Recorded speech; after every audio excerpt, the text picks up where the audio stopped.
I'm going to tell you a little bit about myself. I was diagnosed with type 1 diabetes back in 2017, and I have been working with Camp Nejeda ever since then. I am super grateful for all of the friends that I've made at camp and for all of you guys that I have been able to interact with, and I'm super excited to be helping out with the virtual program this summer.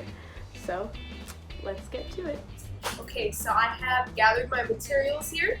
I have 2 white tank tops because I'm going to show you guys 2 different methods to dye. I have some gloves for when I'm handling the dye because I don't want my hands to get dirty. I have some Ziploc bags so that I can put the tank tops in where I'm going to let the dye sit. I have my dye. I use grit, so I have some liquid dye and some powdered dye, but basically what I'm going to end up doing is mixing the dye with some water. Make sure to check the dye that you're using because the instructions might be a little bit different. You may just have to add water to a squeeze bottle, so just double check with the dye that you're using. And I use old water bottles to do mine. And then of course rubber bands so that I can secure the fabric and get the desired pattern. So I'm going to go ahead and fill up my bottles with some water and mix the dyes. So as I said, if you are using a different dye, you might already have bottles that come pre-filled with powder and you may just have to add water. But I need to measure things out, so I have my measuring spoons here. I have something to check the milliliters of dye that I'm adding, so I'm going to do that now.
So now that I have my dyes ready, I'm going to go ahead and just run the shirts under some water so that they can be damp, and then I'm going to bring them out and we'll get to the scrunching.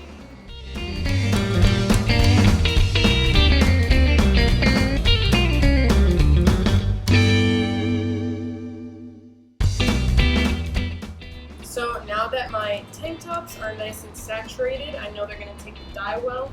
I'm going to just lay them out and start to scrunch them so that I can get a nice pattern with the dye.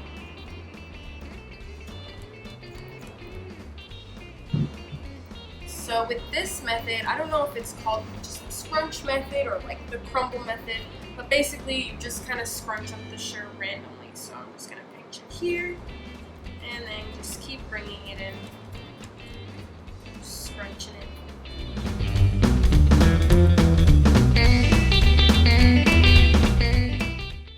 Just using my fingers to just scrunch it up randomly.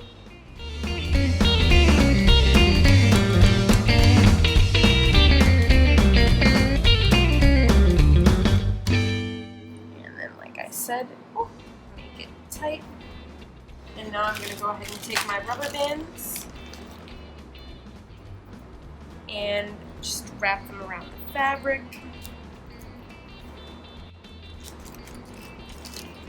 Usually people place the rubber bands in like a pie kind of pattern, if that makes sense, so that when you go ahead and do different colors, you can separate them into sections. So as you can see, it's making sections here. I might use a few extra rubber bands just because I want my fabric to be tight so that the pattern comes out nicely.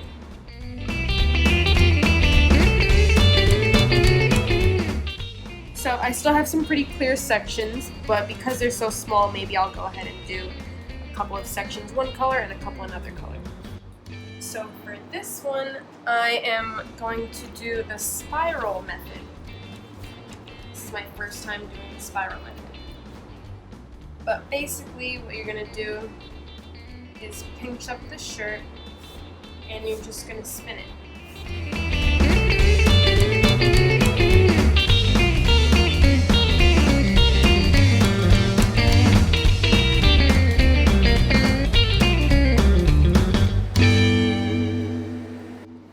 Just like that. And again, you're going to want it tight. There we go. There's my spiral. I'm going to go ahead and take the rubber bands again and just wrap them around.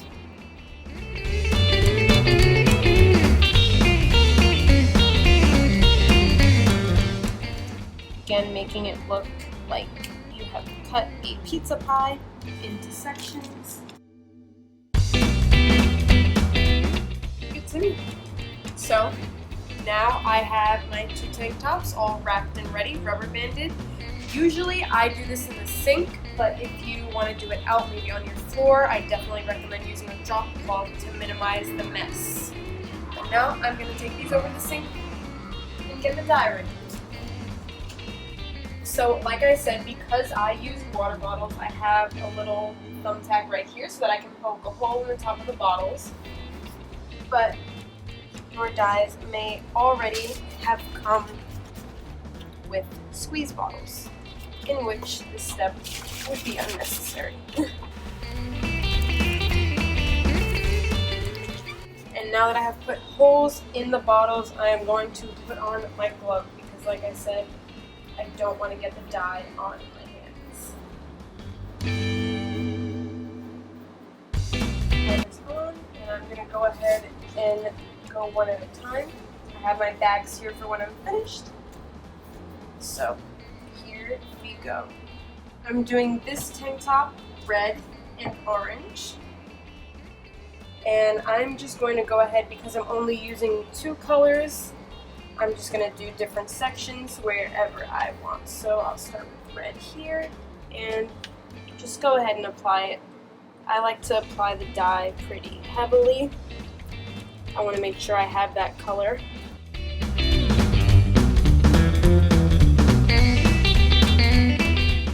As you can see, I may be going outside of the rubber bands a little bit, but as long as I know really clearly where my sections are, that's all that matters.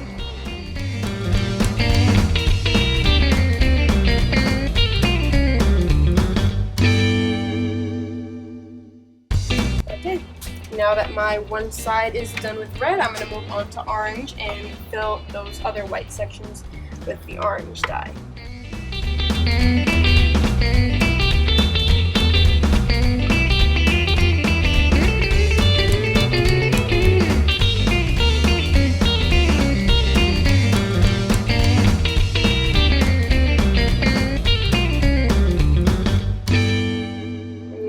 I'm going to go ahead and flip it over to the other side very carefully.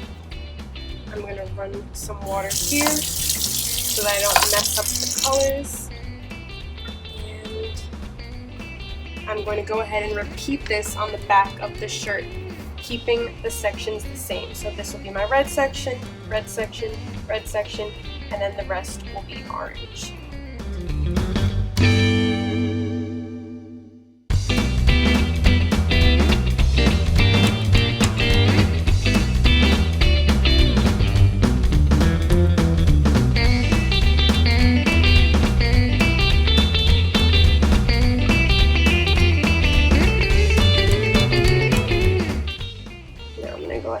with the orange.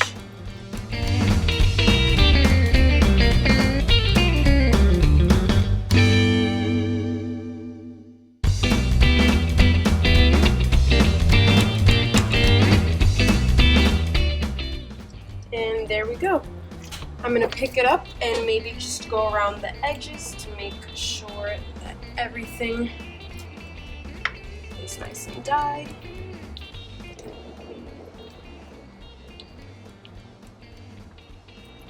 This is why it's important to use gloves. And I'm gonna finish up making sure the red sections are covered.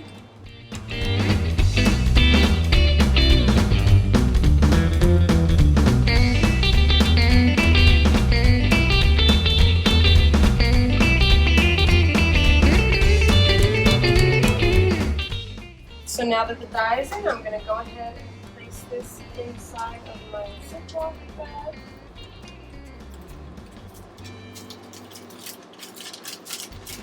Nice and carefully.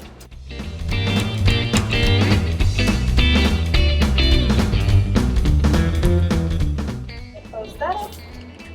Now I'm going to go ahead and get started on my spiral design, and I'm going to be using black and green for this one.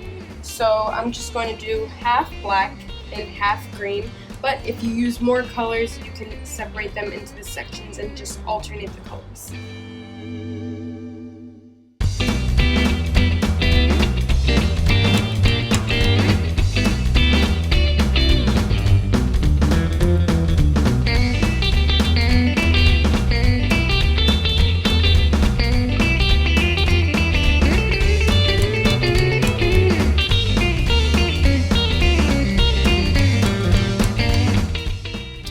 That side's done, I'm going to go ahead and grab my black and do the other side.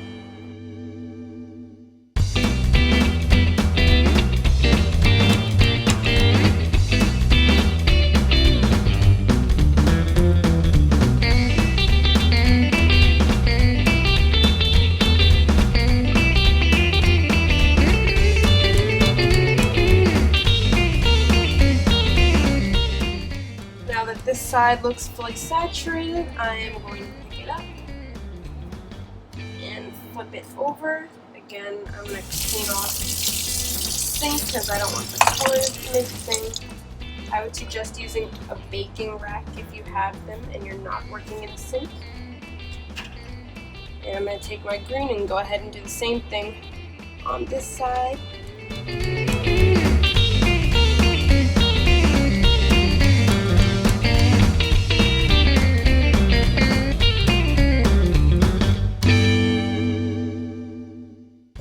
That side is saturated. I'm going to take the black and do this side.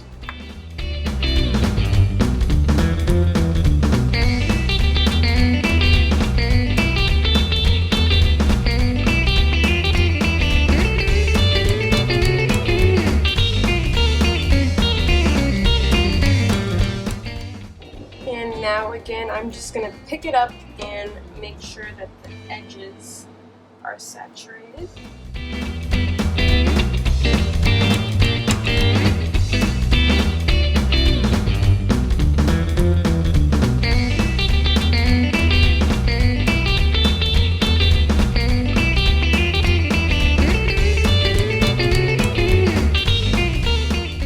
And now that that's done, I'm going to go ahead and put this one inside the Ziploc bag.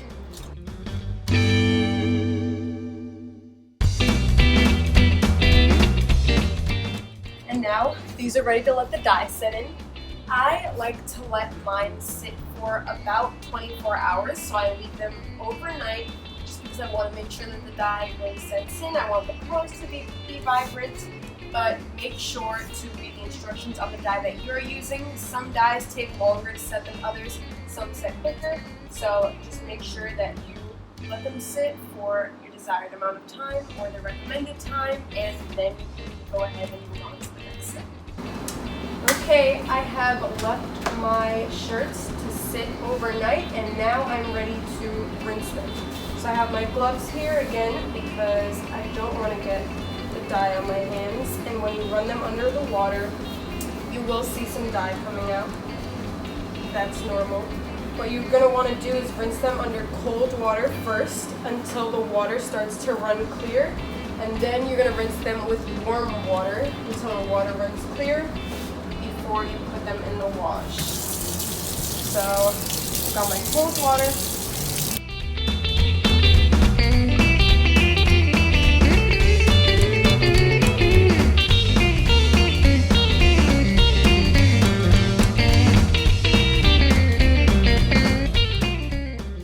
As you can see, there's dye coming out, some loose dye that didn't take, and I still have the rubber bands on. I want to make sure it runs clear before I take off the rubber bands.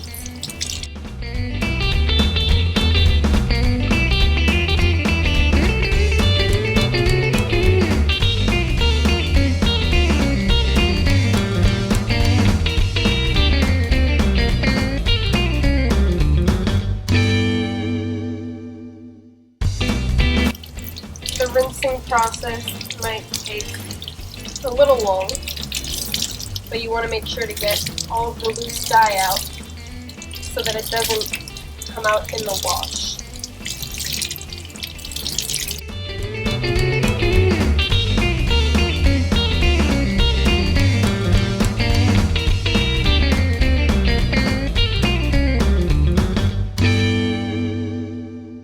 Now it's running pretty clear. I'm going to start to take off some of the rubber bands and open it up a bit.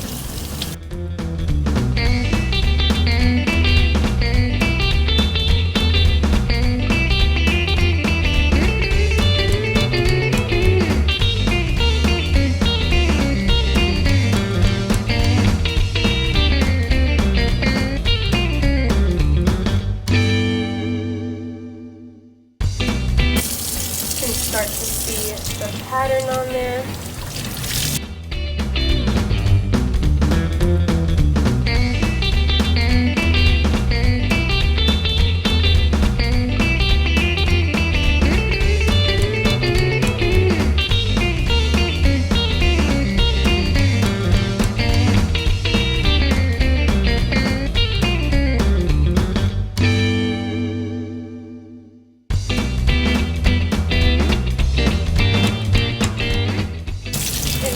I'm going to start the other one.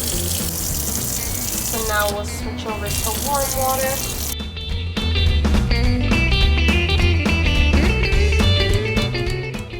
It's normal to see more dye running off when you switch to warm.